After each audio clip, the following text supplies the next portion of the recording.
Okay, well, this won't be a very long video. It's really more for my purposes than anything else. But once a year or so, and it's spring right now, got the windows open and spring's in the air, I get the urge to resort my game collection, do a survey of what I have and what I've gotten rid of. And I resort them to make room for new games and get rid of old ones. So I'm just going to do a brief survey of what I've got, and I'll have to use the camera as a handheld as I get closer to them. But the general sortation method that I use in my shelves is I start at the upper left now and go with ancients and move across, getting into more modern periods, medieval, 16th century kind of thing. Then down into the 18th century, 17th century, 7 Years' War, gradually getting into the Napoleonics, and in the eventually the American Civil War and World War One, World War Two, that kind of thing. So we'll just take a closer look and see what I've got.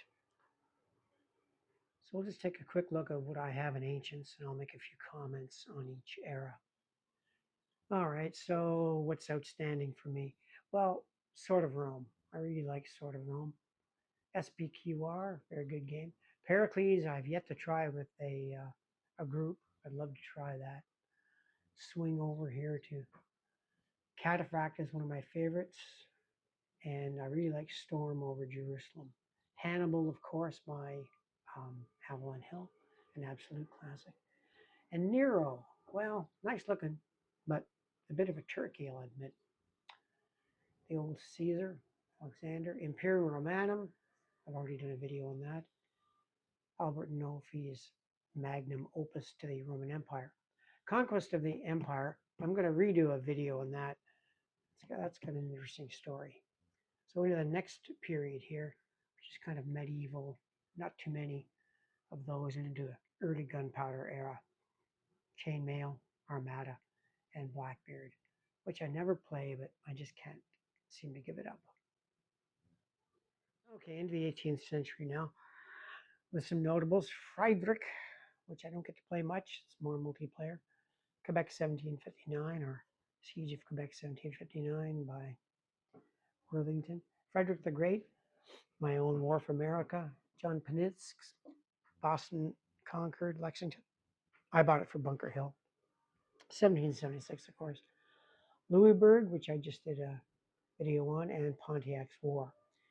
Now I've made myself a little wee quad pack here of 1777, Tarleton's Quarter, and Guilford Courthouse, and Almost a Miracle.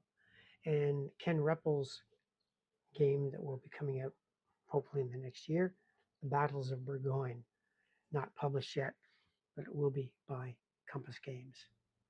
And a designer that I'm helping with as developer, Howe's March on Philadelphia by Jacob Guernsey, a really excellent system for Revolutionary War campaigns.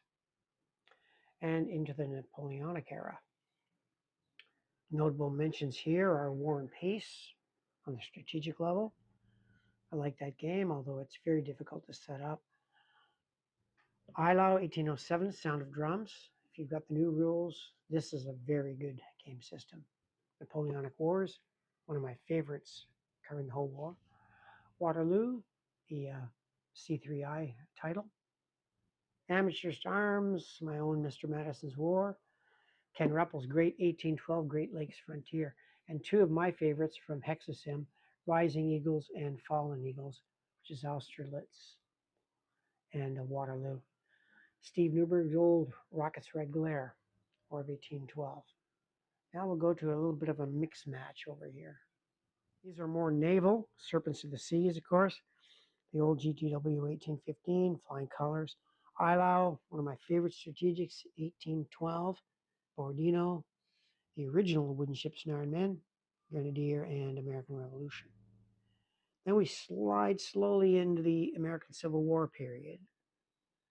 We've got the Halls of Montezuma, 1848, Mexican War. Wasn't very popular, that game, but I still like it. My favorite game of all time, the U.S. Civil War by GMT. And I made my own little well, Pentapack, you might call it. Atlanta Campaign, Belmont, Birth of a Legend, New Mexican Campaign, and Not War But Murder. Then we get into the great campaigns of the American Civil War. I used to have every single title. I do not now. I got rid of some because I do not like every single title. But I do have On to Richmond 2, Roads to Gettysburg 2, Thunder on the Mississippi, Stonewall Jackson's Way 2, Atlanta is Ours, and still the old Stonewall's Last Battle, which I would love them to redo that one. And this one is yet to be published. Sharpsburg, Lee's Gambit on the Potomac. This is one that I submitted to Against the Odds magazine, and apparently they will publish it at some future date. And there's some more old Civil War classics. Rebel of Fury, my favorite Gettysburg game here, 3 Days of Gettysburg. The old 64 Gettysburg, Wilderness Campaign, and of course, Terrible Swift Sword. Okay, I'll have to crouch down a little bit here as I get to the lower shelves. Summer Storm, Unpunched, Rick Barber's excellent game on Gettysburg. Beautiful maps.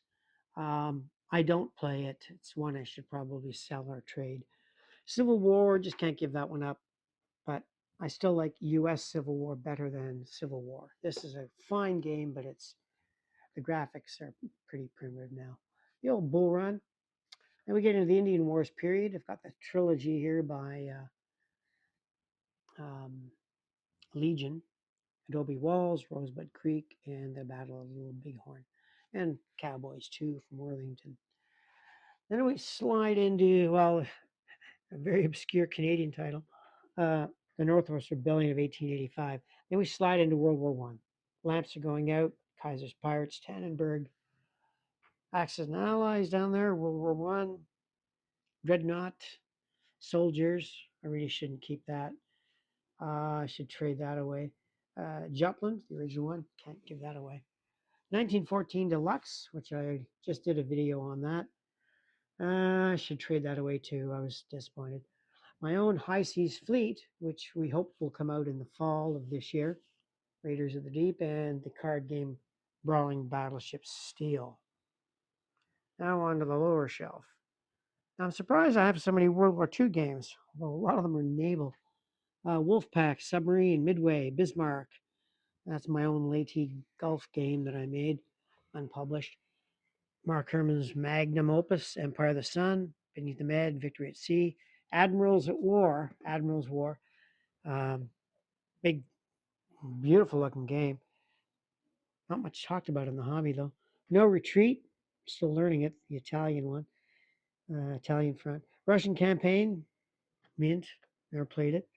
Mark Herman's original Pacific War, mint, unpunched, although I did play it a lot in the 80s. Normandy 44, which I want to learn. Silent War, big gigantic submarine game. Solitaire, I've never played it. And in the modern era, South China Sea, 688 Attack Sub, and if we talk science fiction, Space Corp. So for those of you who've noticed some of the titles on my shelf from other videos, there are some conspicuous ones missing. Athens and Sparta by Columbia, Mohawk, Iron and Oak. I have a second copy of Lewisburg. I'm getting rid of that. And the rather rare Across 5 Aprils, getting rid of that one too. And I've not included, it's kind of messy, all my games that are in, magazine games. It's kind of messy. So you can see some absences there. And you might wonder, well, why are some of these real good games absent? And why are you getting rid of them? Usual thing. Space, don't play them anymore. And you can also ask, well, why are you keeping old things like Gettysburg 1964 edition? Yeah, nostalgia reasons. I grew up with that game. And there's just games that are just old favorites like Jutland. I'll never play the thing, but I keep it. Anyway, that's my survey 2025. It's March of 2025, and that's my game collection. Thank you for watching, if anybody is watching. So long.